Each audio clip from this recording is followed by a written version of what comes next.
Are you ever really too old for a wagon?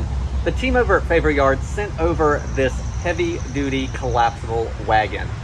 This wagon will hold up to 330 pounds. It goes together super easy. Let me show you.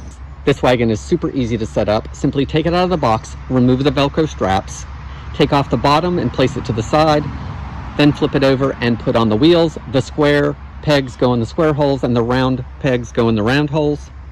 Then undo the next Velcro strap and press the wagon down and out. The final thing to do is to press the button on the handle and bring it up. Taking it down is just as simple, and the directions clearly illustrate in color what steps you need to take. I really like the ease that this goes together and the portability of it because it breaks down to nothing for packing for all of those trips. The fabric's heavy duty, wheels roll nicely. If you are looking for a new wagon to haul around stuff or the kids, then I hope this video helps you decide on if this is a good product for you.